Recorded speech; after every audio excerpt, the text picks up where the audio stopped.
때, 이 친구래. 이 아저씨 때 이제 백제가 막 해외로 진출하는 일이 벌어져. 근데 진출을 그냥 했다고 하면 못 믿겠지. 뭔가 나라의 기틀이 마련돼 있고 왕권이 강했기 때문에 그렇다. 자, 이번 시간은 지난 시간에 이어서 고려사 개요를 계속 이제 볼 거야. 사실 욕심 같아서는 지난 시간에 이제 정치사를 했는데 이제 대외 관계사 굉장히 이것도 되게 중요하거든. 대외 관계사 외에도 이제 뭐 경제나 사회 문화까지도 한번 다 하고 싶은데 굳이 그럴 필요까지 있을까? 그럼 좀 학습 부담이 더 좀 많아지잖아. 그래서 그냥 이제 대외 관계로 이제 고려사 개요는 좀 마치려 그래. 자, 다시 복습해 보면 고려시대는 5시기로 나눠볼 수가 있다라고 얘기를 했어. 호족이 지배했던 고려 초기, 그 다음에 문벌귀족이 지배했던 고려 중기, 그 다음 문벌귀족의 그런 무신들을 차별로 벌어졌던 이제 무신 정변으로 인해서 무신들이 정권을 차지했던 무신 정권 시기, 세 번째 시기. 그다음 무신들을 결국 몰아낸 거는 자체적으로가 아니라 몽골족이 침입해서 원나라가 이제 침입해가지고 무신들이 몰락했다라고 얘기를 했지. 그래서 원간섭기, 여기서 네 번째 원간섭기 때. 이제 뭐 권문세족들이 이제 등장을 했고 권문세족들이 통치를 했고 사람들을 굉장히 억압하고 그다음 포갑 정치를 많이 했다라는 거. 그때 공민왕이 마지막 고려 말기 때 공민왕이 등장해서 지배층으로는 이제 신진사대부 새로운 향리들 이제 이 호족들 과거의 호족이었던 향리들을 이제 등용시켜서 권문세족을 견제하는 그런 신진사대부 시기. 그래서 고려는 딱 500년 이렇게 해서 끝났다. 막을 내렸다라는 거. 자, 고려 시대는 조선시대도 굉장히 많은 전쟁이 있었어. 많이 쳐들어오고 그랬어. 우리나라 현대사만 해도 그렇지 않냐? 근현대사만 하더라도 나라들이 되게 많이 쳐들어왔어.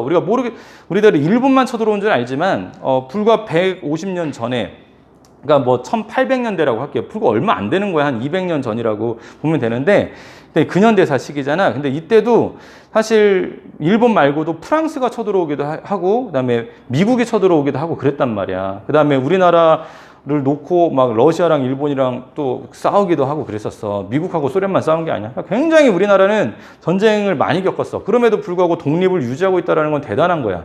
그러니까 막 그런 이제 국뽕이라고 하잖아. 그런 거 나도 진짜 좋아하진 않거든. 나도 우리나라 역사를 많이 디스해. 잘못된 건 잘못됐다라고 얘기해야 되잖아. 그치? 잘못된 거는 잘못됐다라고 인정을 하는 것이 진짜 큰 용기라고 생각을 하거든. 그리고 반성하고 사과하고 반성하고 다시는 그러지 않는 모습 보여주는 게 더 멋진 인간이라고 생각해. 세상에 완벽한 인간이 어딨냐. 다 실수하고 넘어지기도 하고 그러는 거지. 근데 진짜 어떻게 실수 안 하는 그런 성자들, 그런 사람들은 성자라고 해가지고 우리가 종교적으로 되게 추앙해 주잖아. 그러니까 인간이라면 다 실수는 할 수 있는데 진짜 괜찮은 인간이라고 했을 때는 그 실수를 인정하고 다음에 그렇게 반복되는 일들, 뭐 반복될 수도 있어. 그럼 또 실수 인정하고 너무 반복되면 안 되겠지. 그래서 그 반복 횟수를 이제 줄이고 이제 반성하는 모습, 그런 나아진 모습을 보여주는 게 더 좋다고 생각을 해.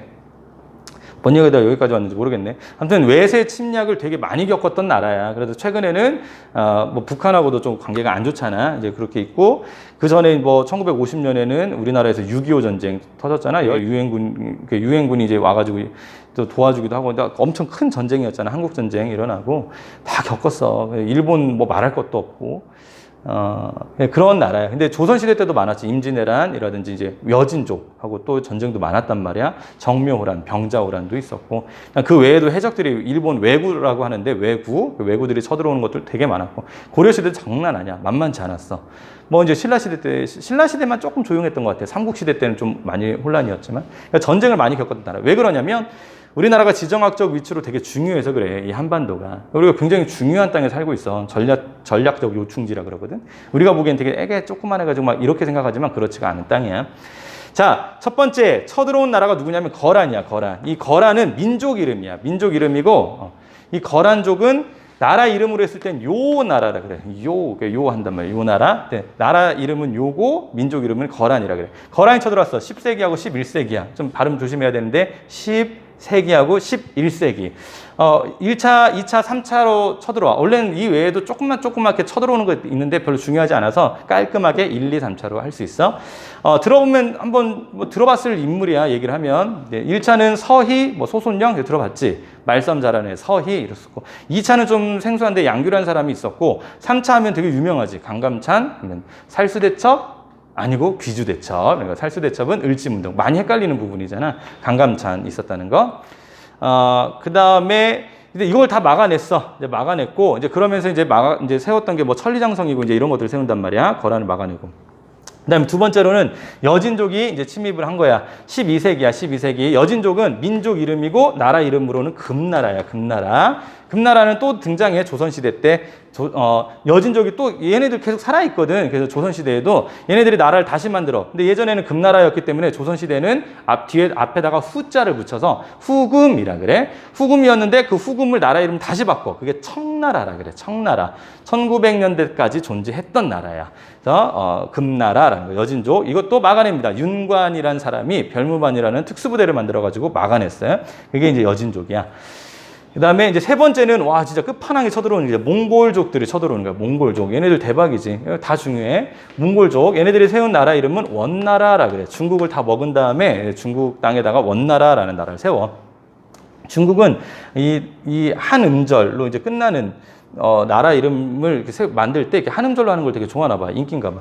그럼 저 원나라. 자, 이제 몽골족이 침입했는데 엄청나게 많이 쳐들어옵니다. 1차에서 6차까지라고 썼지만 그 외에도 사실 더 되게 많아.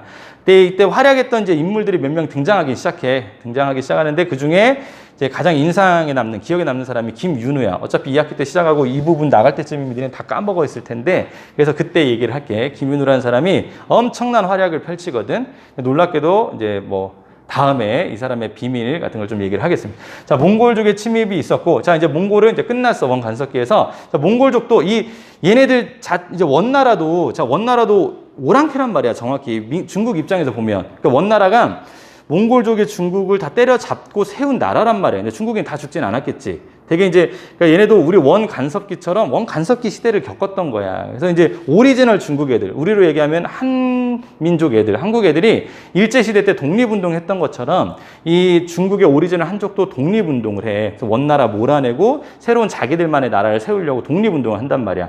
그렇게 해서 세운 나라가 명나라라고 하는데 그 세우는 과정까지 좀 힘들었어. 근데 이제 농민들이 이제 원나라의 간섭을 너무 심하게 받다 보니까 못 살겠다 해서 원나라 몰아내버리자 해가지고 등장했던 애들이 홍건적이야, 홍건적. 머리에 빨간색 두건을 써가지고 반란 일으킨 농민들이란 말이야. 홍건적들이 반란 일으키고, 물론 몽골족 애들한테서 반란 일으켰는데, 얘네들이 몽골족, 그러니까 원나라 애들한테 계속 맞으면서 우리나라까지 이렇게 쫓겨나와. 그러면서 우리나라도 막 약탈하고 그랬단 말이야, 얘네들이, 홍건적이. 그러니까 위에서는 홍건적이 쳐들어오고 있었고, 고려 말기 때, 밑에서는 왜구라고 해서 정확히 일본이라는 표현보다는 왜구가 맞아. 왜냐면 일본 해적들이, 그러니까 일본 국가가 쳐들어온 거 아니야. 그럼 전쟁이지. 해적들이 쳐들어와가지고 밑에는 해적들이 와가지고 전라남도나 경상도를 되게 괴롭혔고, 충청도나 이런 데까지. 위에서는 홍건적이 쳐들어와가지고 막 괴롭히고 그랬단 말이야. 그때 왕이 공민왕이었어. 그러니까 되게 힘들었어. 개혁을 하려고 막 마음을 먹고 개혁을 추진하고 있는데 자꾸 국제관계가 좋지 않았단 말이야. 그래서 다른 나라들하고 사이가, 다른 나라에서 아무튼 다른 나라의 영향을 많이 받아. 우리나라 지금 현재도 그렇고 과거에도 그랬단 말이야. 그러니까 개혁을, 이것이 없었으면, 홍건적하고 왜구가 없었으면 개혁이 어쩌면 성공했을 수도 있었을 것 같아. 근데 개혁을 하려고 하면 홍건적 쳐들어와, 왜구 쳐들어와 막 이랬단 말이야. 왜구가 그냥 몇 명씩, 해적이라고 해서 몇 명씩 쳐들어오고 몇십 명씩 쳐들어온 게 아니야. 몇백 명씩 쳐들어와, 몇백 명씩. 배가 막 200척, 400척 이렇게 왔었대. 왜구들이 쳐들어올 때. 이게 장난 아니고.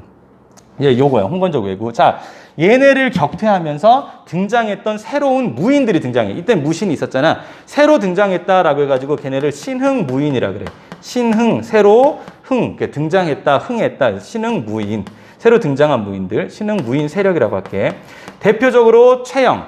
뭐 금보기를 돌같이 해라. 난 그게 안 되는데 아무튼 그런 최영이라든지 이성계가 있어. 얘네 둘이 이제 손잡고 세운 게 이제 조선이란 말이야. 조선. 이거 글씨 잘리겠네. 조선이란 나라 이렇게.